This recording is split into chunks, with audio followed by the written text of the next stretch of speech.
నమస్కారం మా తెలంగాణ టీవీ వార్తలకు స్వాగతం. తొందరగా ఇందిరమ్మ ఇల్లు నిర్మాణం పూర్తి చేసి గృహప్రవేశం చేసిన రోజు ఇచ్చిన మాట ప్రకారం లబ్ధిదారులకు పట్టు వస్త్రాలు యాట పొట్టేలు ఇస్తానని ప్రభుత్వ వైప్ ఆలేరు ఎమ్మెల్యే బీర్ల ఐలయ్య హామీ ఇచ్చారు. యాదాద్రి భువనగిరి జిల్లా ఆలేరు పట్టణంలో నేడు ఎమ్మెల్యే ఇందిరమ్మ ఇండ్ల నిర్మాణం పురోగతిని పరిశీలించేందుకు ఉదయం 6 గంటలకు మార్నింగ్ వాక్ చేసి ప్రతి ఇంటి నిర్మాణం చూశారు. సీఎం రేవంత్ రెడ్డి ఆదేశాల ప్రకారం ప్రజాపాలన ఒకవైపు, అభివృద్ధి మరోవైపు కొనసాగిస్తున్నామన్నారు. ఎమ్మెల్యే వెంట జిల్లా మహిళా కాంగ్రెస్ అధ్యక్షురాలు నీలం పద్మ వెంకటస్వామి, మాజీ ఎంపీపీ గంధమల్ల అశోక్, కాంగ్రెస్ పార్టీ నాయకులు వెంకటేశ్వరరాజు, విజయ్ కుమార్, ఎంఏ ఏజాజ్, వార్డు నాయకులు, అధికారులు ఉన్నారు. అందరికీ నమస్కారం. ఈరోజు ఆలేరు నియోజకవర్గంలోని ఆలేరు హెడ్ క్వార్టర్లో ఇందిరమ్మ ఇల్లు పరిశీలించడం జరుగుతుంది. ఈ ఆలేరు నియోజకవర్గంలోని ఆలేరు టౌన్లో హెడ్ క్వార్టర్లో 160 ఇండ్లు మంజూరు చేసి ఇంచుమించు 140 దాకా ముగ్గులు పోసి బీస్మెంట్లు వర్క్ ప్రారంభమవుతుంది. ఈరోజు మార్నింగ్ 6 గంటలకే సుమారు ఇప్పుడు 40 ఇండ్లు చూసినాము. అందరూ కూడా బీస్మెంట్ కంప్లీట్ చేసుకున్నారు. బీస్మెంట్ కంప్లీట్ చేసిన వాళ్ళకి ఇక్కడ కమిషనర్ కానీ, వార్డ్ ఆఫీసర్ కానీ, ఏఈ గారు అందరూ కూడా వచ్చే వారంలో వాళ్ళకి బీస్మెంట్ బిల్లు పడే విధంగా త్వరితగత ఇందిరమ్మ ఇల్లు కంప్లీట్ చేయాలి.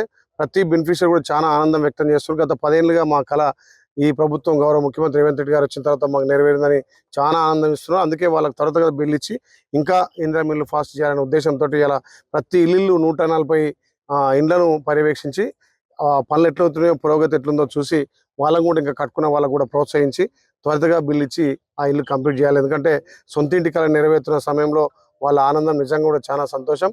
నిజంగా గౌరవ ముఖ్యమంత్రి రేవంత్ రెడ్డి గారి నాయకత్వాన ఒక నియోజకవర్గానికి 3500 ఇండ్లు ఇలా ప్రజలంతా సంతోషంతో కట్టుకుంటున్నారు. వాళ్ళే ఉత్సాహంతో ముందుకు వస్తారు. కాబట్టి వాళ్ళకు కూడా ప్రభుత్వం నుంచి ప్రోత్సాహం ఇచ్చి త్వరితగా కంప్లీట్ చేయాలి. ఏ దశలు ఉన్నాయి, ఎక్కడెక్కడ ఏమైనా ప్రాబ్లం ఉన్నాయా, ఇసుక ప్రాబ్లం ఉందా, వాళ్ళకి ఏమైనా అక్కడ ప్లేస్లో పర్యవేక్షించి ఇలా పొద్దు నుంచి ఇదే కార్యక్రమం ఉన్నాం.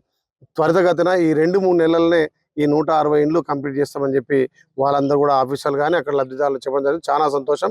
ఈ ఇండ్లు పూర్తి కాగానే 2వ ఫేజ్లో కూడా తప్పకుండా అర్హులందరికీ, నిరుపేదలు ఉన్నటువంటి నిరుపేదలకు అర్హులందరికీ ఇందిరమ్మ ఇళ్ల లక్ష్యంగా ఈ ప్రభుత్వం పనిచేస్తుంది. మా గౌరవ ముఖ్యమంత్రి ప్రజాపాలన ద్వారా తల్లి సోనియం ఇచ్చినటువంటి అభయస్థం 6 గ్యారెంటీలు ఒక్కొక్కటిగా ఇంప్లిమెంట్ చేసుకుంటూ ప్రజాపాలన జరుపుతున్న సందర్భంలో ప్రజలంతా కూడా ఆనందాలతో ఉన్నారు. రైతులు కూడా, ముఖ్యంగా నిరుద్యోగులు కూడా చాలా ఆనందంగా వ్యక్తం చేస్తున్నారు.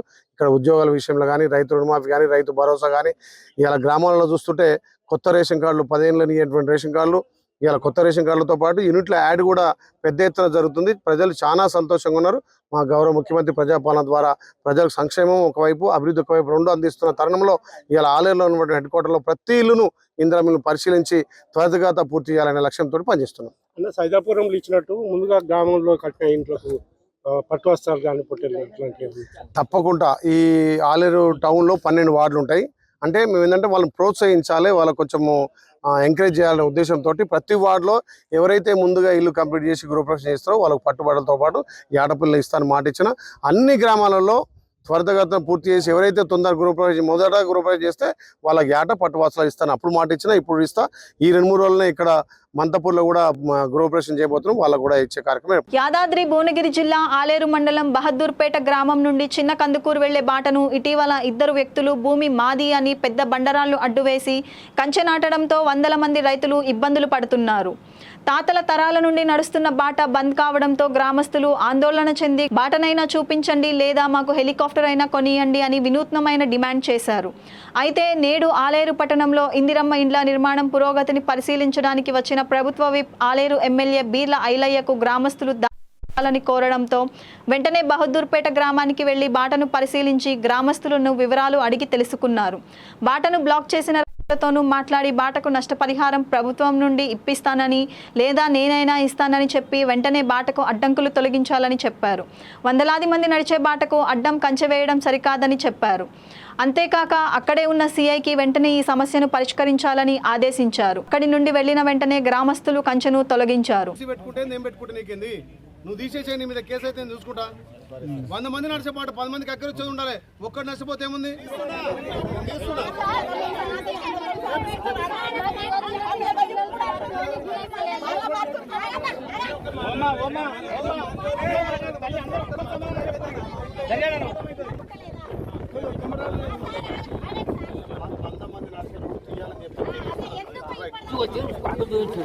అదే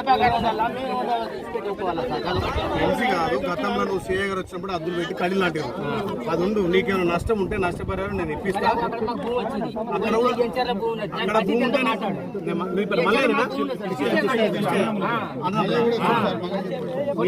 మీకేమన్నా ఇబ్బంది ఉంటే మీకు ఎంత జాగ పోతుందో ఆ నష్టపరిహారం నేను ప్రభుత్వం నుంచి అనిస్తా, లేకపోతే నేను అనిస్తా. 100 మంది నడిచే బాట ఆపొద్దు. తాతల నుంచి పోతున్నారు. నా మాటను ఇస్తాను, నా మాటను. ఇంత మంది తోటి పంచాయతీ పెట్టుకోవద్దు. 1000 మంది నడిచే బాట, అక్కడ మీది కూడా బాట ఉంది, అక్కడ పోవాలి. గతంలో సిఐ వచ్చి కడిలు నాటినప్పుడు మీరు అంతా ఒప్పుకున్నారు. నేను పంపిన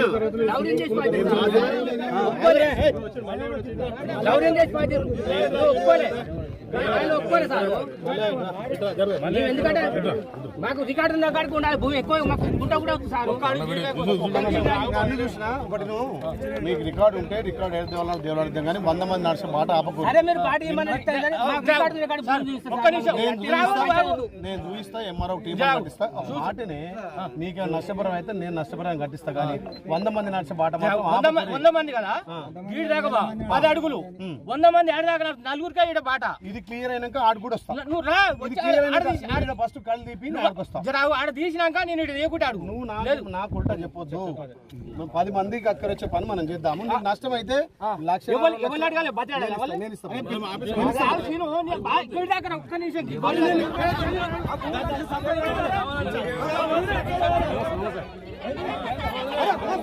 భావితరాలకు ప్రాణవాయువు వృక్షాలతోనే సాధ్యమని, మొక్కలు నాటి ప్రకృతి సమతుల్యతను సంరక్షించుకోవాలని బలరాం నాయక్ పిలుపునిచ్చారు. పెద్దపల్లి జిల్లా గోదావరికని వన మహోత్సవంలో ఆయన పాల్గొని మొక్కలు నాటారు. ఆర్జీవన్ ఏరియా వర్క్ షాప్లో గనిమైసమ్మ తల్లికి ప్రత్యేక పూజలు చేసి వేద పండితుల ఆశీర్వచనం తీసుకున్నారు. అనంతరం ఎన్సీసీ క్యాండిడేట్ల గౌరవ వందనం స్వీకరించారు. ఫిల్టర్ బెడ్ సమీపంలో ఎకరం భూమిలో 1000 మొక్కలు నాటే కార్యక్రమంలో C&MD బలరాం నాయక్ స్వయంగా 500 మొక్కలు నాటారు. దీంతో ఇప్పటి వరకు ఆయన 19,500 మొక్కలు నాటడం పూర్తయిందని సంతోషం వ్యక్తం చేశారు. సంస్థాగత సామాజిక బాధ్యతలో భాగంగా మొక్కలు నాటి భావితరాలకు బంగారు భవిష్యత్తు ఇవ్వాలని బలరాం నాయక్ సూచించారు. ప్రతి అడుగు పచ్చదనం కార్యక్రమంలో భాగంగా ఇప్పటి వరకు 36 మినీ ఫారెస్ట్లను తయారు చేసినట్లు ఆయన చెప్పారు. సంస్థ విస్తరించిన ప్రాంతాల్లో 70 చెరువులను తోడి సాగు, తాగునీటిని అందిస్తున్నట్లు ఆయన తెలిపారు. అదేవిధంగా 680 ప్రాంతాల్లో 45 లక్షల మొక్కలు నాటి రికార్డు సృష్టించామన్నారు. పారిశ్రామిక ప్రాంతంలో అధిక ఉష్ణోగ్రతలను నియంత్రించేందుకు మొక్కలు నాటడమే ఏకైక మార్గమన్నారు. ప్రతి పౌరుడు బాధ్యతగా మొక్కలు నాటి సంరక్షించాలని, పర్యావరణ పరిరక్షణలో భాగస్వాములు కావాలన్నారు. వన మహోత్సవం కార్యక్రమంలో ఆర్జీవన్ GM లలిత్ కుమార్తో పాటు అధికారులు, కార్మికులు, కార్మిక సంఘాల నాయకులు పాల్గొన్నారు. వన మహోత్సవంలో భాగంగా సింగరేణి సంస్థ ఈ ఏడాది 680 హెక్టార్లలో 45 లక్షల మొక్కలు నాటడానికి ప్రణాళికలు వేసుకున్నాము. దానిలో భాగంగా ఈ రోజు మనం ఆర్జీవన్ ఏరియాలో దాదాపు 1 ఎకర్ భూమిలో ఒక 1000 మొక్కలను నాటబోతున్నాము. దాంట్లో నేను ప్రత్యేకంగా 500 మొక్కలు నాటబోతున్నాను. దీంతో దాదాపు 19,500 మొక్కలను నేను నాటినట్టు అవుతుంది. ఆ తరంగా మనం సింగరేణి సంస్థ మైనింగ్ లో ఉన్నాం కాబట్టి మనకి ఒక కార్పొరేట్ సోషల్ రెస్పాన్సిబిలిటీగా తీసుకొని మనము మొక్కల్ని ప్రతి అడుగు పచ్చదనం అనే నినాదంతో సింగరేణి వ్యాప్తంగా మొక్కలు నాటుతున్నాము. ఇప్పటికీ ఒక 36 మినీ ఫారెస్ట్లను క్రియేట్ చేశాము. అండ్ ఇప్పుడున్న డంపులు కూడా సాధారణ అడవుల్లాగా తయారయ్యి సో మనము అత్యంత ప్రాధాన్యత ఇస్తున్నాము. ఒక మొక్క యొక్క వాల్యూ అనేది దాదాపు ఒక 50 ఏళ్ల మొక్క కనుక ఉంటే దాదాపు 5 కోట్లకు అయితే ఉంటుంది. ప్రకృతికి, మంచి వాతావరణానికి, మంచి వర్షాలు పడడానికి, స్వచ్ఛమైన గాలికి, పక్షాదులకి అన్నిటికీ ఒక మొక్క అనేది చాలా ఇంపార్టెంట్ గా అవుతుంది. సో ప్రకృతి సమతుల్యంగా ఉండాలి. ప్లస్ ఒక నేచర్ అనేది గొప్పది. Nature is above all. అందుకోసమే వృక్షో రక్షతి రక్షిత అనే నినాదంతో మనము సింగరేణి వ్యాప్తంగా వన మహోత్సవం భాగంగా ఈ ఏడాది 45 మొక్కల లక్ష్యాన్ని కూడా కంపల్సరీ మనము సాధిస్తామని చెప్పుకుంటూ ఈ విధంగా చూస్తే మనం సింగరేణిలో దాదాపుగా గత 20-30 ఏళ్ళ నుంచి 7 కోట్ల మొక్కలు నాటాము. సింగరేణి మన కోల్ బెల్ట్ ఏరియాలో వాతావరణం మిగతా జిల్లాతో పోల్స్తే ఇక్కడ దాదాపు మంచిగా ఉంది. ఆ తర్వాత మీరు కూడా రామగుండం లాంటి పరిసర ప్రాంతాల్లో దాదాపు 45 నుంచి 50 డిగ్రీల పోయే ఉష్ణోగ్రత ఎండాకాలంలో దాదాపు బాగా తగ్గింది. ఫర్దర్ కూడా రామగుండాన్ని కూడా మనకు గౌరవ మన ముఖ్యమంత్రి వర్యులు కానీ, డిప్యూటీ సీఎం గారు శ్రీధర్ బాబు మంత్రివర్యులు గారు, అలాగే మనకు స్థానిక ఎమ్మెల్యే రాజశేఖర్ గారు కూడా ఈ యొక్క రామగుండం పట్టణాన్ని మళ్ళీ ఒక పునరుజ్జీవం కావాలని, ఇక్కడంతా పచ్చదనం ఉండాలని అప్లై ఇక్కడ ఉన్న రోడ్లు కానీ అటు క్లీన్గా కానీ గ్రీనరీగా ఉండాలని కోరారు. అదేవిధంగా సింగరేణి సంస్థ ఒక సోషల్ రెస్పాన్స్ భాగంగా అలాగే మైనింగ్ పరంగా కూడా మనము ఆ మైనింగ్ ప్లాన్లో కూడా ఇలాంటి ఒక అభివృద్ధి ఒక డెవలప్మెంట్ యాక్టివిటీస్ అన్ని కూడా మనము పెట్టేసేసి ఇవన్నీ కూడా ఒక్కొక్కటి మనము ముందు తీసుకెళ్తున్నాము. మా ముఖ్యమంత్రి చెప్పినట్లు వచ్చే ఎన్నికల్లో 100 కొడతాం, బీఆర్ఎస్ ను బొంద పెడతామని ప్రభుత్వ విప్ ఆలేరు ఎమ్మెల్యే బీర్ల ఐలయ్య అన్నారు. ఇప్పటి నుంచి మా నినాదం 100 కొడదాం, బీఆర్ఎస్ ను బొంద పెడదామన్నారు. మా ముఖ్యమంత్రిని వాడు వీడు అంటే నిన్ను ఒరై అనాల్సి వస్తుందన్నారు. నీ అహంకారం, బలుపు, కొవ్వు ఏమాత్రం తగ్గలేదన్నారు. ప్రజలు మొహం మీద ఊసినా నీకు సిగ్గు రావడం లేదని నీకు ఇప్పటికే చాలాసార్లు చెప్పాం, అయినా బలుపు తగ్గించుకోవడం లేదన్నారు. ఓడిపోయి మూలకు కూర్చున్న మోసగాడివి నువ్వు, నీతో కూడా మా సీఎం చర్చకు రావాలా అని ప్రశ్నించారు. మీ బతుకులు తెలిసే గత అసెంబ్లీ ఎన్నికల్లో మీ పార్టీని ఓడించారు, పార్లమెంట్ ఎన్నికల్లో 0 చేశారు. ప్రజలు విఘ్నులు ఎవరు ఏమిటో వాళ్లకు బాగా తెలుసన్నారు. మీ బాగోతాన్ని మీ చెల్లె కవితనే బయట పెట్టిందన్నారు. పార్టీకి పట్టిన కోవట్టు దెయ్యానివి నువ్వేనని కవితనే అంటోందన్నారు. ఇంకోసారి మా ముఖ్యమంత్రిపై నోరు పారేసుకుంటే నాలుక కోస్తామన్నారు. బీఆర్ఎస్ వర్కింగ్ ప్రెసిడెంట్ కేటీఆర్ గారు మా ముఖ్యమంత్రి రేవంత్ రెడ్డి గారి మీద చేసిన వ్యాఖ్యలను పూర్తిగా ఖండిస్తూ, కేటీఆర్ గుర్తుపెట్టుకో, మా ముఖ్యమంత్రి చెప్పినట్టుగా వచ్చే ఎలక్షన్లో 100 సీట్లు కొడతాం, బీఆర్ఎస్ పార్టీ బొంద పెడతాం. ఇప్పటి నుంచి మా నినాదం 100 సీట్లు కొట్టడం, బీఆర్ఎస్ పార్టీ బొంద పెట్టడం. తెలంగాణ ప్రజలు మీ ముఖం మీద ఉమ్మేసి మిమ్మలను పదవి నుంచి దించినా కానీ మీ అహంకారం, మీ బల్బు ఇంకా తగ్గలేదు. తెలంగాణ ప్రజలు చీకొట్టి అసెంబ్లీలో మీకు 39 సీట్లకు పరిమితం చేసి, పార్లమెంట్లో గుండు సున్నా ఇచ్చి, ఎమ్మెల్సీలో కనీసం మీకు క్యాండిడేట్ కూడా దొరకనట్టుగా చేసినటువంటి మీ పార్టీ మనుగడలేని పార్టీ. ఇవాళ మా గౌరవ ముఖ్యమంత్రి రేవంత్ రెడ్డి గారు ప్రజాపాలన ద్వారా ఒకవైపు అభివృద్ధి, ఒకవైపు సంక్షేమం చేసుకుంటూ ప్రజల నుంచి వస్తున్నటువంటి ఆదరణ ఇలా చూసి మీరు తట్టుకోక మాకు 100 సీట్లు వస్తాయని మా గౌరవ ముఖ్యమంత్రి సవాల్ విసిస్తే ఆ సవాల్ను స్వీకరించే దమ్ము నీ అయ్యకు లేదు, నీకు లేదు. నువ్వు బచ్చగాడివి. మా ముఖ్యమంత్రి తోటి నువ్వు చర్చలా. తెలంగాణకు సంబంధించినటువంటి అన్ని విషయాలను అసెంబ్లీ సాక్షిగా చర్చిద్దాం. మీ అయ్యను అసెంబ్లీకి రమ్మంటే ప్రతిపక్ష హోదా నిర్వహించలేని మీ అయ్యా నువ్వు ఫామ్ హౌస్ పరిమితం అవుతాడు. మీ అయ్యా నువ్వేమో గెస్ట్ హౌస్ పరిమితం అవుతావు. నువ్వా మా ముఖ్యమంత్రితో చర్చలు చేసేది? నీకు సిగ్గు శరం, నీకు ఇంకా బల్బు తగ్గలే. నీ అహంకారాన్ని చూసి తెలంగాణ ప్రజలు మిమ్మల్ని ఇంట్లో కూర్చోబెట్టినా ఇంకా దురహంకారంతో మాట్లాడుతాం. తస్మాత్ జాగ్రత్త. గతంలో ఎన్నోసార్లు హెచ్చరించినాం. నీ వక్రబుద్ధి మార్చుకుంటలేవు. నీ వక్రబుద్ధి మార్చుకొని మా ప్రజాపాలనకు సహకరించి ఇవాళ తెలంగాణ అభివృద్ధిలో కీలకంగా ఉండంటే నీ 10 ఏళ్ళు దోచుకున్న సంపదతోటి, దాచుకున్న సంపదతోటి మీ పింక్ మీడియా, మీ సోషల్ మీడియా ద్వారా మా ప్రభుత్వాన్ని బదనాం చేయాలని చూస్తున్నాం. కేటీఆర్ తస్మాత్ జాగ్రత్త. వచ్చే రోజుల్లో ప్రజలు మిమ్మల్ని రాళ్లతో కొడతారు. గత ఎలక్షన్లో మా గౌరవ ముఖ్యమంత్రి తొడగొట్టి మిమ్మల్ని పడగొట్టిన సంగతి మర్చిపోతున్నారు. మా ముఖ్యమంత్రి రేవంత్ రెడ్డి గారు మాట అంటే మాట నిలబెట్టుకునే మనిషి. మా ముఖ్యమంత్రి గురించి మళ్ళొక్కసారి మీరేమైనా మాట్లాడితే తస్మాత్ జాగ్రత్త. కేటీఆర్ హెచ్చరిస్తున్నాం. నీ వక్రబుద్ధి మార్చుకో. నీ తెలంగాణ భాష నువ్వు మాట్లాడితే అంతకెక్కువ మేము మాట్లాడచ్చు, కానీ మేము సంస్కారం ఉంది. మా తెలంగాణ ప్రజలు 5 ఏళ్ళు అధికారం ఇచ్చిర్రు. వచ్చే 5 ఏళ్లలో మా నినాదం 100 సీట్లు కొట్టడం, బీఆర్ఎస్ బొందడ పెట్టడమే లక్ష్యంగా ఎంచుకున్నాం. మా ముఖ్యమంత్రి గారు టీఆర్ఎస్ పార్టీని బొంద పెడతాడు. అసెంబ్లీలో మిమ్మల్ని ఇంట్లో కూర్చోబెట్టిండు, పార్లమెంట్లో డిపాజిట్ దక్కకుండా చేసిండు, ఎమ్మెల్సీలో మీకు క్యాండిడేట్ కూడా దొరకకుండా చేసిండు. వచ్చే ఎలక్షన్లలో మా పార్టీ 100 సీట్లు కొట్టి మీ అయ్యకు సవాల్ విసిచి తెలంగాణ అభివృద్ధి ఏందో మా ముఖ్యమంత్రి మా ప్రజాపాలన ద్వారా తెలియజేస్తాం. మళ్ళొక్కసారి మా ముఖ్యమంత్రి పైన అనుచిత వ్యాఖ్యలు చేస్తే తస్మాత్ జాగ్రత్త. కేటీఆర్ హెచ్చరిస్తున్నాం. యాదాద్రి భువనగిరి జిల్లా యాదగిరిగుట్ట టెంపుల్ సిటీ ఆవరణలో నూతనంగా నిర్మాణం చేయనున్న వేద పాఠశాల ప్రాకారాల నిర్మాణం పనులకు ప్రభుత్వ విప్ ఆలేరు ఎమ్మెల్యే బీర్ల ఐలయ్య నేడు భూమి పూజ నిర్వహించారు. అనంతరం వన మహోత్సవం కార్యక్రమం సందర్భంగా టెంపుల్ సిటీ వేద పాఠశాల ప్రాంగణంలో మొక్కలు నాటారు. ఈ కార్యక్రమంలో దేవాలయాల శాఖ కమిషనర్ IAS వెంకట్రావు, అధికారులు ఉన్నారు.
ప్రజాప్రభుత్వం చేపడుతున్న సంక్షేమ కార్యక్రమాలతో పుట్టగతులు ఉండవని ప్రతిపక్షాలు ఆందోళన చెందుతున్నాయి, కుట్రలు పన్నుతున్నాయి. ఎవరు ఎన్ని కుట్రలు చేసినా ప్రజల కోసం ప్రజాప్రభుత్వం నిటారుగా నిలబడి పనిచేస్తుందని డిప్యూటీ సీఎం బట్టి విక్రమార్క మల్లు అన్నారు. మదిరలో ఇందిరమ్మ ఇళ్ల పట్టాల పంపిణీ కార్యక్రమం సందర్భంగా ఏర్పాటు చేసిన సభలో ఆయన ప్రసంగించారు. రాష్ట్రంలో 1,10,00,000 కుటుంబాలు ఉండగా 93 లక్షల కుటుంబాలకు ఏదో ఒక సంక్షేమ కార్యక్రమాన్ని ఇందిరమ్మ ప్రభుత్వం అందిస్తుందని వివరించారు. పుట్టిన బిడ్డ నుంచి వృద్ధుడి వరకు ఏదో ఒక సంక్షేమ కార్యక్రమం కేవలం 1.5 ఏడాదిన్నర కాలంలోనే అందించామన్నారు. ఇటువంటి ఇళ్లతో పాటు అనేక రకాలైనటువంటి ప్రజా సమస్యల్ని తీర్చడం కోసమే కాంగ్రెస్ ప్రభుత్వం రావాలని బలంగా కోరుకున్నాం. దానికోసం అందరం కష్టపడ్డాం. మీరందరూ కూడా శ్రమించి ఆ ప్రభుత్వం వస్తే సమస్యల పరిష్కారం అవుతాయని మీరు కూడా భుజం కలిపి పెద్ద ఎత్తున ఇందిరమ్మ రాజ్యాన్ని తీసుకొచ్చారు.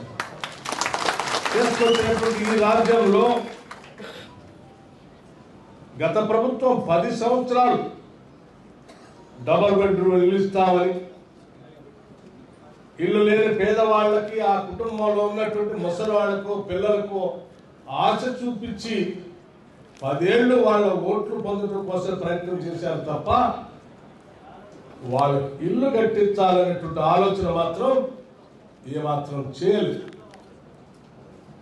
కేవలం వాళ్ళ అవసరాల్ని మన ఓట్లుగా మార్చుకుందాం అనేటువంటి ఒక దుర్మార్గమైనటువంటి ఆలోచన చేశారు తప్ప పాలకులుగా ప్రజల ఇబ్బందుల్ని, అవసరాలు తీర్దాం అనేటువంటి ఆలోచన చేయలేదు. అందుకే 10 సంవత్సరాల్లో ఎక్కడ కూడా ఇందిరమ్మ ఇల్లు ఇచ్చేటువంటి కార్యక్రమాన్ని చేపట్టలేదు. చేపట్టకపోగా ఆనాటి గత ప్రభుత్వాలు, దానికంటే ముందున్నటువంటి ఉమ్మడి రాష్ట్రంలో ఉన్న కాంగ్రెస్ ప్రభుత్వాలు శాంక్షన్ చేసిన ఇందిరమ్మ ఇళ్లకు కూడా బిల్లులు ఇవ్వలేదు. పేదవాళ్ళు ఏమైపోయినా పర్వాలేదు, వాళ్ళకి ఇల్లు లేకపోయినా పర్వాలేదు, వాళ్ళు ఏ ఇబ్బందులు పడ్డా పర్వాలేదు, మనం మాత్రం పాలకులుగా విలాసవంతమైనటువంటి జీవితాన్ని, మనం మాత్రం పాలకులుగా ఈ రాష్ట్రంపై పడి దోపిడీ చేసుకున్నారన్నటువంటి ఆలోచనతోనే 10 సంవత్సరాలు పాలన చేశారు తప్ప ప్రజల గురించి ఒక్కసారి కూడా ఆలోచన చేయలేదు. చేసి ఉంటే ఈరోజు ఇన్ని లక్షల ఇళ్ళు మళ్ళీ ప్రజలు ఎదురు చూసేవాళ్ళు కాదు, ఇవ్వాల్సిన పరిస్థితి వచ్చేది కాదు. మీ అందరికీ నేను ఒక మాట చాలా స్పష్టంగా చెప్పదలుచుకున్నాను. ఇల్లు కట్టుకోవటం అంటే తరతరాలుగా ఇల్లు లేనటువంటి పేదవాళ్ళు ఇల్లు కట్టుకోవటం అనేది ఒక సుదీర్ఘమైన కలగానే మిగిలిపోతూ, ఆ ఇల్లు అనేది కట్టుకోకుండానే ప్రాణాలు కోల్పోయినటువంటి కుటుంబాలు అనేకం ఉన్నాయి. కలగానే మిగిలిపోయింది, జీవితం ముగిసిపోయింది కూడా. కానీ అటువంటి పరిస్థితి, దుస్థితి ఇందిరమ్మ రాజ్యంలో ఏ కుటుంబానికి కూడా ఉండటానికి లేదు. ప్రతి ఒక్కరికి తెలంగాణ రాష్ట్రంలో పుట్టినటువంటి ప్రతి కుటుంబానికి రాష్ట్రంలో ఇల్లు ఉండాల్సిందే. ఆ ఇంట్లో ఆత్మగౌరవంతో ఆ కుటుంబం బతకాల్సిందే. దానికోసం ఎన్ని వేల కోట్లైనా ఈ రాష్ట్ర ప్రభుత్వం ఖర్చు పెట్టడానికి సిద్ధంగా ఉందని చెప్పడం కోసమే ఈరోజు స్పష్టంగా రాష్ట్ర వ్యాప్తంగా ఈ కార్యక్రమాన్ని చేపట్టి ముందుకు పోతా ఉన్నాం. నేను చాలా సందర్భాల్లో చివరికి ఈ నియోజకవర్గంలో కూడా ప్రతిపక్ష నాయకుడిగా ఆ రోజు ఊరూరు పాదయాత్ర చేశారు. చాలా గ్రామాల్లో కొద్దిమంది మహిళలు వచ్చి చేయబట్టుకుని ఆపి, అయ్యా నాకు ఇల్లు లేదు, నేను రోజు కూలికి పోయి వచ్చేటువంటి కుటుంబం, ఆ కూలి ద్వారా సంపాదించుకున్నటువంటి ఆ బియ్యమో లేకపోతే పప్పు ఉప్పు లేకపోతే ఇంకా తినుబండారాలు ఏదో తయారు చేసుకొని ఆ గుడిసెలలో లేకపోతే తలుపులు కిటికీలు లేనటువంటి పునాదులు తీసుకున్న ఇళ్లలో పెట్టి కూలిపోతే వచ్చేవారు. తెలంగాణ రాష్ట్ర పారంపర్య వైద్య మహాసంఘం ప్రథమ వార్షికోత్సవం మరియు జాతీయ నిరంతర సాంప్రదాయ విజ్ఞాన సదస్సు యాదగిరిగుట్ట పట్టణంలోని పద్మశాలి సత్రంలో నేడు నిర్వహించారు. ఈ కార్యక్రమంలో తెలంగాణ రాష్ట్ర ప్రభుత్వ విప్ ఆలేరు ఎమ్మెల్యే బీర్ల ఐలయ్య ముఖ్య అతిథిగా హాజరయ్యారు. పురాతన భారతీయ వైద్య విధానాలు, మూలికలు, విత్తనాలు, మొక్కలను పరిశీలించారు. ఆ తర్వాత కార్యక్రమాన్ని ఉద్దేశించి ఎమ్మెల్యే బీర్ల ఐలయ్య గారు మాట్లాడుతూ ఆధునిక జీవన శైలితో అనేక రోగాలు వస్తున్నాయని, పురాతన భారతీయ వైద్య విధానంలో అన్ని అనారోగ్యాలకు పరిష్కారం ఉందన్నారు. మనకు ప్రకృతిలో దొరికే మూలికలు, మొక్కలు ఎన్నో రోగాలకు ఔషధాలుగా పనిచేస్తాయి అన్నారు.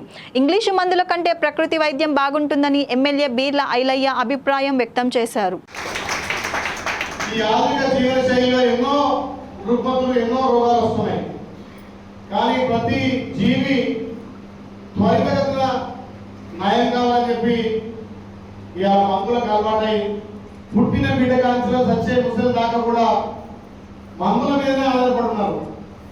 కానీ మన తాత తండ్రులు ఏదైతే మూలికతో చేసేటువంటి వైద్యం నిజంగా మెరుగైన వైద్యం, అది ఆరోగ్యత కానీ జీవన శైలిలో కానీ మార్పు తెచ్చే వైద్యం.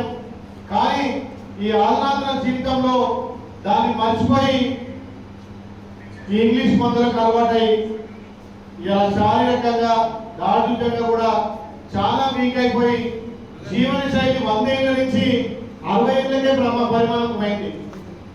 గతంలో మన తాతలు చూసేది ఎన్నేళ్ళు బతికిండ్రు అంటే 103 ఏళ్ళు, 105 ఏళ్ళు, 106 ఏళ్ళు అనేది. మా సొంత నాన్నమ్మ కూడా 105 ఏళ్ళు బతికింది. మరి ఇప్పుడు నేను ఈ 10 ఏళ్ళ బట్టి మా ఫౌండేషన్ ద్వారా ఎక్కడైనా పోయి చావలేకపోతే ఎన్నేళ్ళు వచ్చిండ్రా అంటే వాడు 45 ఏళ్ళకే అంటారు, 50 ఏళ్ళకే అంటారు. ఎక్కువ ఐఏఎస్ 60 ఏళ్ళ సాగు చూస్తున్నాం. అంటే జీవన శైలిలో మార్పులు వచ్చేసింది.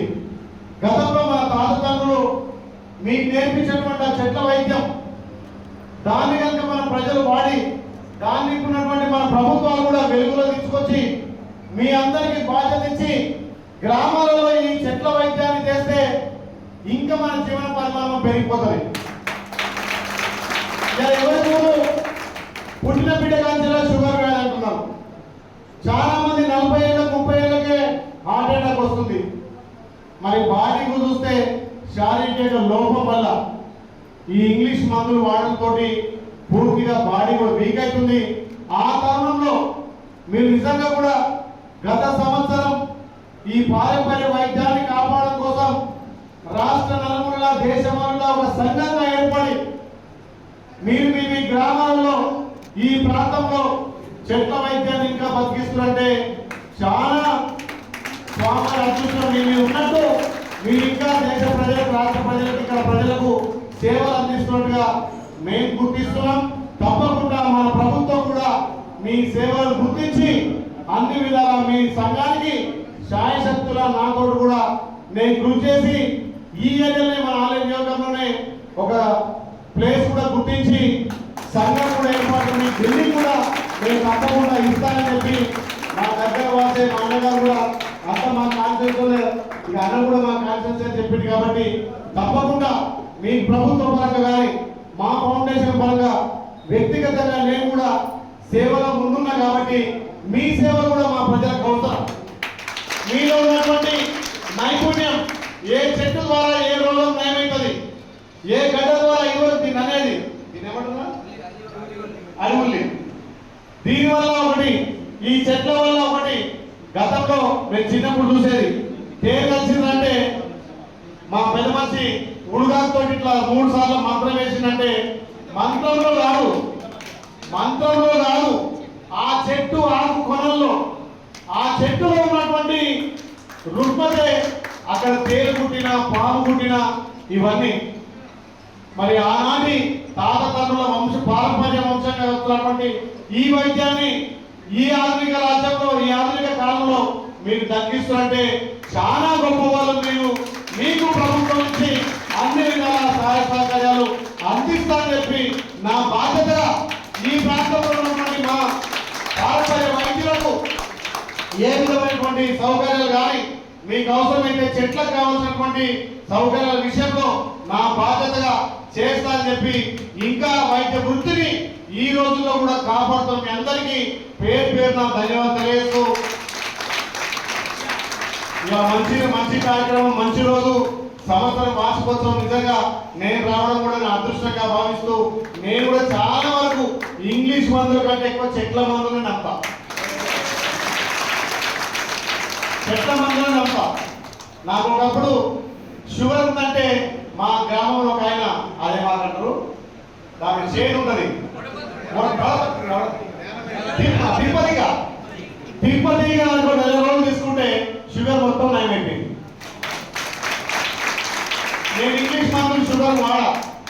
పొద్దులు ఏమైనా మా ఆవిడ మెంతులు నీళ్ళు ఇస్తుంది, మెంతులు నీళ్ళు తాగితే షుగర్ కంట్రోల్ అయిపోతుంది. అంటే ఇట్లా చాలా ఉన్నాయి.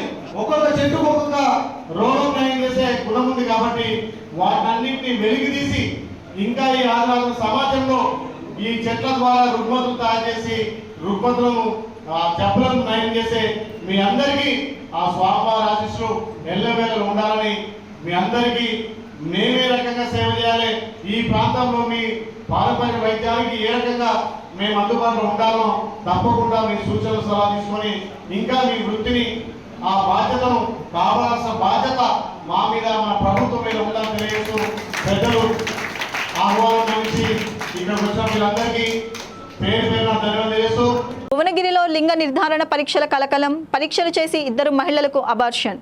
పక్కా సమాచారంతో తనిఖీలు చేసిన ఎస్ఓటీ పోలీసులు. భువనగిరి పట్టణంలో అర్ధరాత్రి కలకలం నెలకొంది.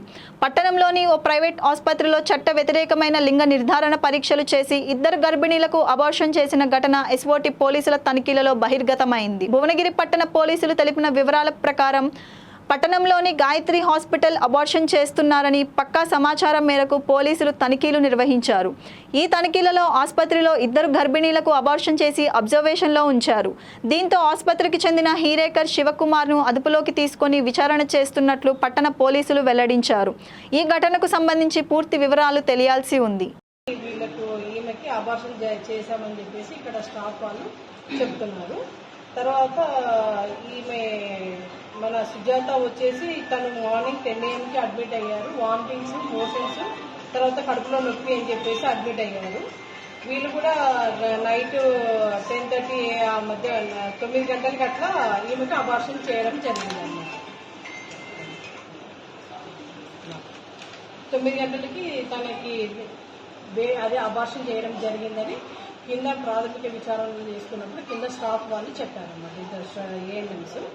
సో మళ్ళీ మేము పేషెంట్ వాళ్ళ దగ్గర విచారణకు వచ్చినప్పుడు మాత్రము సుజాత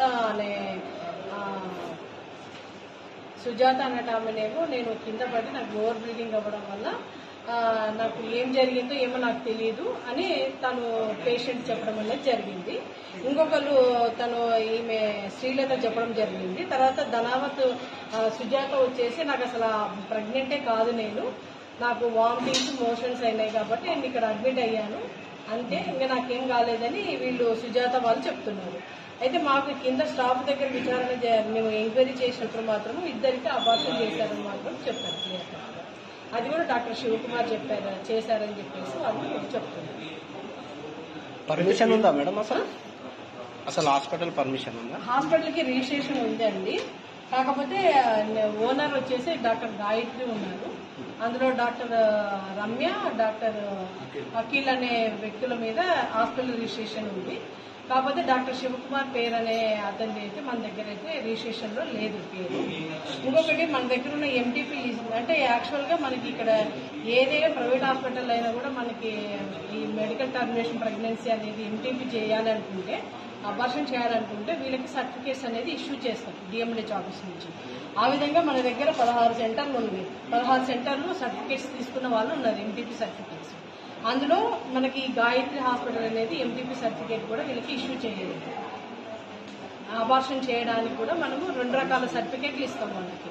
ఒకటి వచ్చేసి 12 వీక్స్ లోపల ఉన్న కేసెస్ ఏమైనా ఉన్నా కూడా అబార్షన్ చేయడానికి పర్మిషన్ టైప్ ఏ సర్టిఫికేట్ ఒకటి ఉంటుంది. టైప్ బి వచ్చేసి 12 to 24 వీక్స్ ఉన్న వాళ్ళకి టైప్ బి సర్టిఫికేట్స్ ఇస్తాం అనమాట.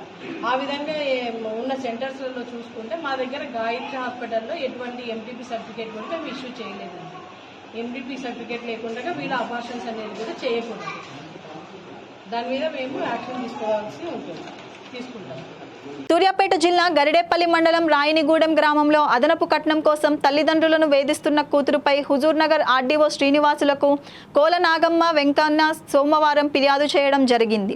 ఈ సందర్భంగా ఆమె మాట్లాడుతూ తమకు 3 సంతానంలో పెద్ద కూతురు నక్కా సోమేశ్వరికి 10 సంవత్సరాల క్రితం వివాహం జరిపించి కట్నం క్రింద 30 కుంటల భూమి, బంగారం, నగదు కట్నం కింద ఇచ్చానని, సోమేశ్వరికి పెళ్లి జరిగిన 5 సంవత్సరాల తర్వాత సబ్ ఇన్స్పెక్టర్గా ఉద్యోగం వచ్చిందని, అప్పటి నుండి తనకు అదనంగా 1 ఎకరం భూమి డబ్బులు కావాలని ఒత్తిడి చేస్తుందని, తమకు ఇంకా 2 పిల్లలు ఉన్నారని, భర్త వెంకన్న ఆరోగ్యం బాగోలేదని, కుటుంబ పోషణ భారంగా ఉందని కూతురిని వేడుకున్న సోమేశ్వరి వినకుండా తన అత్తవారి ఇంటి వాళ్లను తీసుకువచ్చి పొలాన్ని అక్రమంగా చేసుకోవడం, బెదిరించడం, కొట్టడం చేస్తున్నారని, సోమేశ్వరి పోలీస్ కావడంతో సంగారెడ్డి జిల్లా ఎస్పీకి, సూర్యాపేట జిల్లా ఎస్పీకి, కోదాడ డీఎస్పీకి, గరిడేపల్లి ఎస్ఐలకు ఫిర్యాదు చేసిన కేసు నమోదు కాకుండా చేయడం, తండ్రికి పెన్షన్ కూడా రాకుండా ఆపిందని, కష్టపడి చదివిస్తే ఉద్యోగం వచ్చిన తర్వాత తల్లిదండ్రులకు ఆసరాగా ఉండవలసిన కూతురే అదనపు కట్నం కోసం తల్లిదండ్రులను వేధిస్తుందని, తమను రక్షించాలని హుజూర్నగర్ ఆర్డీఓకు కోల నాగమ్మ వెంకన్న ఫిర్యాదు చేశారు.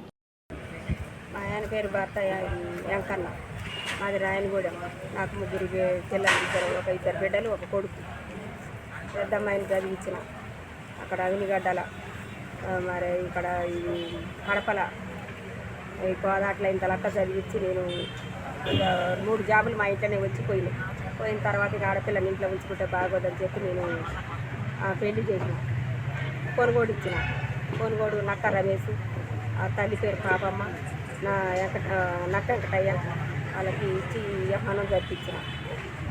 ఆ తర్వాత 5 ఏళ్ళకి పెళ్ళి అయిన 5 ఏళ్లకు ఆమెకు జాబ్ వచ్చింది. మళ్ళీ రాసుకుంది. నేనే దగ్గరుండి అన్నీ రాపించిన, చేపించిన. ఆమెకు పరీక్షలు అన్నీ చేపించి ఇక నేనే చేసిన. తర్వాత జాబ్ వచ్చి 1 నెలే మాతో మంచిగా ఉంది. ఇక ఆ నుంచి ఇక ఇచ్చిన కట్నం చిన్న బిడ్డకు 30 కుంటలు ఇచ్చిన, పెద్ద బిడ్డకు 30 కుంటలు ఇచ్చిన, 10 తులాల బంగారం పెట్టి 2 లక్షలు ఇంట్లోకి ఇచ్చిన. ఇంతవరకు చేసిన.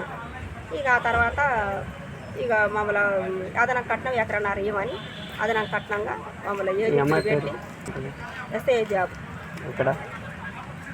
అక్కడ సంగారెడ్డిలో అక్కడ చేస్తాం.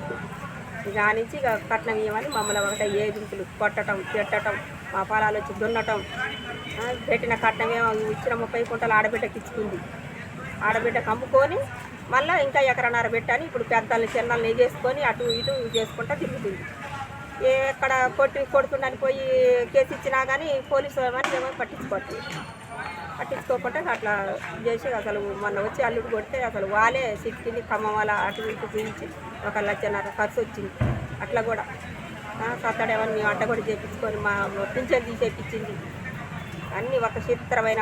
ఒకనాడు అక్కడ పెళ్ళికి పోతే ఫంక్షన్ హాల్ కాడ కొడతానని అల్లుడు ఆడబిడ్డ అందరు వెంట పట్టరు. అత్త 1.5 ఎకరం పెడితేనే పెట్టు, లేకపోతేనే లేదు. ఈ రకంగా ఏది పెట్టుకుంటే. దేశవ్యాప్త కార్మిక సార్వత్రిక సమ్మెలో భాగంగా యాదాద్రి భువనగిరి జిల్లా యాదగిరిగుట్ట ఆలేరులో కార్మికులు నేడు సమ్మె చేశారు. కార్మిక వ్యతిరేక 4 లేబర్ కోడ్లను రద్దు చేయాలని కోరుతూ పలు కార్మిక సంఘాల ఆధ్వర్యంలో యాదగిరిగుట్టలో ర్యాలీ నిర్వహించి వైకుంఠ ద్వారం వద్ద రోడ్డుపై బైఠాయించి నిరసన తెలిపారు. కేంద్ర బీజేపీ ప్రభుత్వం కార్మిక ప్రజా వ్యతిరేక విధానాలను రద్దు చేయాలని కోరారు. కార్మికులకు వ్యతిరేకంగా తెచ్చిన లేబర్ కోడ్లను రద్దు చేయాలని కోరారు. కేంద్ర ప్రభుత్వం తెచ్చిన లేబర్ కోడ్ల కారణంగా కార్మికులు తీవ్ర ఇబ్బందులు పడాల్సి వస్తుంది అన్నారు. 4 లేబర్ కోడ్లు రద్దు చేయకపోతే ఉద్యమం మరింత ఉధృతం చేస్తామని తెలిపారు. చట్టాలకు వ్యతిరేకంగా ఈ పార్టీ ఆ పార్టీ ఏ పార్టీ అనుకుంటా కష్టపడే కార్మికులు అందరూ ఒక్కటే కనుక అందరూ ఏకమై, ప్రపంచ కార్మికులంతా ఏకమై కేంద్ర ప్రభుత్వం మీద పోరాటానికి మీరంతా సిద్ధం కావాలని, దానికి మేము ఏఐకేఎంఎస్ భువనగిరి యాదాద్రి భువనగిరి జిల్లా తరఫున మద్దతు ఉండడానికి సిద్ధం ఉన్నాం కనుక మీ అందరికీ మరీ ఏకం కావడానికి ప్రయత్నం చేయండి కోరుతూ ముగిస్తున్నాం. కార్మిక వర్గాలు, విద్యార్థి, యువజన, మేధావి, ప్రజా, కార్మిక, రైతు సంఘాలన్నీ కూడా ఏకతాటిపై వచ్చి ఈరోజు భారతదేశం నడి వీధుల్లో, నడి రోడ్లలో నిరసన వ్యక్తం చేస్తా ఉన్నాయి. ఏదైతే రైతు ఆగ్రహ జ్వాలకు గురై రైతు చట్టాలు వెనక్కి తీసుకున్నావో, మరి ఈ లేబర్ కోడ్లను కూడా మళ్ళీ వెనక్కి తీసుకోవాలని చెప్పి అన్ని కార్మిక సంఘాల పక్షాన డిమాండ్ చేస్తూ, లేదంటే భవిష్యత్తులో ఇదే జేఏసీ కార్మిక సంఘం జేఏసీ తరఫున తీవ్ర పోరాటాలు చేస్తామని చెప్పి తెలియజేస్తూ ఇక్కడికి వచ్చిన సంఘాల అన్ని యూనియన్ నాయకులకు ప్రత్యేక ధన్యవాదాలు తెలియజేస్తాను. Thank you comrades. సామాన్య కార్యకర్త నుండి కేంద్రం మంత్రిగా ఎదిగిన బండి సంజయ్ జీవితం ఆదర్శప్రాయమని ఆయన పుట్టినరోజు సందర్భంగా కేక్ కట్ చేసి మెగా రక్తదాన శిబిరం ఏర్పాటు చేసినట్లు రామగుండం బీజేపీ ఇన్ఛార్జ్ కందుల సంధ్యారాణి పేర్కొన్నారు. పెద్దపల్లి జిల్లా Godavari Khani red cross society ఆధ్వర్యంలో 100 మంది యువకులు రక్తదాన శిబిరంలో పాల్గొన్నట్లు ఆమె చెప్పారు. కార్పొరేటర్ నుండి కేంద్ర మంత్రి వరకు ఎదిగిన బండి సంజయ్ మరిన్ని ఉన్నత శిఖరాలకు ఎదగాలని ఆమె ఆకాంక్షించారు. అన్ని దానాల్లోకెల్లా రక్తదానం గొప్పదని, ప్రాణాపాయ స్థితిలో ఉన్న వారికి పునర్జన్మ రక్తదానంతోనే సాధ్యమన్నారు. ప్రతి ఒక్కరూ సమాజ హితం కోసం పనిచేయాలని, సేవా దృక్పథాన్ని అలవరుచుకోవాలని ఆమె సూచించారు.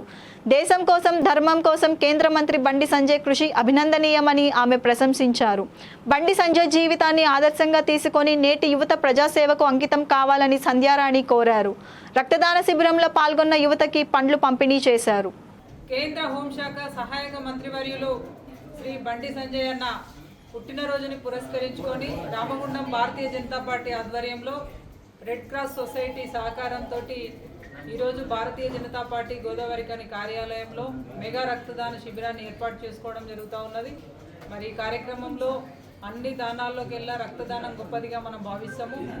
ఎంతోమంది తలసేమియా వ్యాధిగ్రస్తులకి వారి యొక్క ప్రాణం పోయుట కొరకు, ప్రాణాల నుండి రక్షించుట కొరకు ఈరోజు మేము సైతం అని చెప్పి మా భారతీయ జనతా పార్టీ సీనియర్ నాయకులు కావచ్చు, మండల అధ్యక్షులు కావచ్చు, కార్యకర్తలు ఈరోజు పెద్ద ఎత్తున 100 మందికి పైగా ఈరోజు రక్తదాన శిబిరంలో పాల్గొనడం అనేది చాలా సంతోషకరంగా భావిస్తూ ఉన్నాము. మీ అందరికీ తెలుసు, బండి సంజయ్ అన్న ఒక సామాన్య కార్యకర్త నుండి కార్పొరేటర్ స్థాయి నుండి ఈరోజు కేంద్ర మంత్రిగా ఎదిగిందంటే నమ్మినటువంటి సిద్ధాంతం కొరకు ఒక సైనికుల్లాగా పార్టీలో అంకిత భావంతో పనిచేస్తూ వారి స్థాయికి రావడం జరిగింది. వారి యొక్క రాజకీయ జీవితం మా అందరికీ కూడా స్ఫూర్తిదాయకం. మరి వారిని స్ఫూర్తిగా తీసుకొని ఈరోజు ఇలాంటి సేవా కార్యక్రమాలు వారి పుట్టినరోజున ఏర్పాటు చేసుకోవడం జరుగుతూ ఉన్నది. కాబట్టి దీనికి సహకరించిన ప్రతి ఒక్కరికి ధన్యవాదాలు. బండి సంజయ్ అన్న భవిష్యత్తు లోపల ఇంకా ఎన్నో పుట్టినరోజులు జరుపుకోవాలి, వారు ఉన్నతమైనటువంటి ఇంకా గొప్ప స్థాయికి ఎదగాలి, మా అందరికీ కూడా స్ఫూర్తిదాయకంగా నిలవాలని మనస్ఫూర్తిగా ఆకాంక్షిస్తూ మరొకసారి వారికి పుట్టినరోజు శుభాకాంక్షలు తెలియజేస్తా ఉన్నాం. భారత్ మాతాకి జై. అమీన్పూర్ మున్సిపాలిటీ పరిధిలోని కిష్టారెడ్డిపేటలో ఢిల్లీ పబ్లిక్ స్కూల్కు చెందిన బస్సుకు అగ్ని ప్రమాదం. స్కూల్ బస్సులోనే ఉన్న విద్యార్థులు పిల్లలను ఎక్కించుకునే క్రమంలో కింద స్పార్క్ వచ్చి మంటలు అంటుకున్నాయి. అప్రమత్తమైన డ్రైవర్ హుటాహుటిన బస్సులో నుంచి పిల్లలను కిందకు దించేశాడు. బస్సు పాక్షికంగా దగ్ధమవడంతో మంటలను ఆర్పిన ఫైర్ ఇంజన్. ఎవరికీ ఎలాంటి ప్రమాదం జరగకపోవడంతో అందరూ ఊపిరి పీల్చుకున్నారు. బండి కింద వైర్ మెల్ట్ అయ్యి ఫైర్ వచ్చి ఇంజన్లోకి వచ్చి ఫైర్ అయిపోయింది. ఏ స్కూల్ ఇది? ఎక్కడ? ఢిల్లీ పబ్లిక్ స్కూల్ బ్రాంచ్ పడంచర్. ఫైర్ అది సిలిండర్తో కొట్టాను, ఫైర్ ఆగలేదు. మళ్ళీ ఉచికేసి వాటర్ ఇస్తే వాటర్తో కొట్టినా కానీ ఫైర్ ఆగలేదు. ఆ ఫైర్ వచ్చేసి ఇంజన్లోకి రాగానే నాన్ స్టాప్గా ఎక్కువ వచ్చేసాం మంటలు. ఎంతమంది రోజు స్కూల్ పిల్లలు? 5 మంది ఉండే, దించేసాను. ఫైర్ కాకముందే దించేసాను. పబ్లిక్ స్కూల్ బస్సు పిల్లల్ని పికప్ చేయడానికి ఇక్కడ మన రేణిగుంట దగ్గరికి వచ్చింది. వచ్చిన తర్వాత ఒక 3 పిల్లలు ఆల్రెడీ ఎక్కారు. ఎక్కిన తర్వాత కింద బ్యాటరీ దగ్గర చిన్న పొగలు వస్తుంటే అపార్ట్మెంట్ వాచ్మెన్ ఆ డ్రైవర్ గారికి అప్రమత్తం చేయడం జరిగింది. అక్కడ షార్ట్ సర్క్యూట్, ఆ పిల్లల్ని వెంటనే దింపడం కూడా జరిగింది. డ్రైవర్ గారు అప్రమత్తమై షార్ట్ సర్క్యూట్ వల్ల ఫైర్ యాక్సిడెంట్ అయింది. ఆ బస్ కూడా కొద్దిగా మొత్తం కాలిపోయింది. అంతలోపల ఫైర్ ఇంజన్ వాళ్ళు కూడా వచ్చారు. ఆ ఫైర్ ఇంజన్ వచ్చేసి నీళ్ళతో మొత్తం ఆర్పడం జరిగింది. కాకపోతే పిల్లలకు కూడా ఏం జరగలేదు. అందులో పాత బస్సు కూడా కాదు, ఇది కొత్త బస్సు, మొన్ననే రిజిస్ట్రేషన్ అయింది. ఇందులో ఏదో బ్యాటరీ ప్రాబ్లం వల్ల షార్ట్ సర్క్యూట్ జరిగి ఎవరికి ఏమి ఇబ్బంది కాకుండా చాలా సురక్షితంగానే పిల్లలు 3 ఉంటే దిగిపోయారు. ఈ బస్సు కూడా మొత్తం ఫైర్ ఇంజన్ చార్పేయడం జరిగింది. ఎవరికి ఎలాంటి హాని జరగలేదు. ఇక ముందు కూడా ఇట్లాంటి ఏం జరగకుండా మనము జాగ్రత్తలు తీసుకోవాలని మేము స్కూల్ యాజమాన్యానికి తెలియజేస్తున్నాం. ఇవి ఈనాటి వార్తా విశేషాలు. మరో బులెటిన్లో మళ్ళీ కలుద్దాం. నమస్కారం.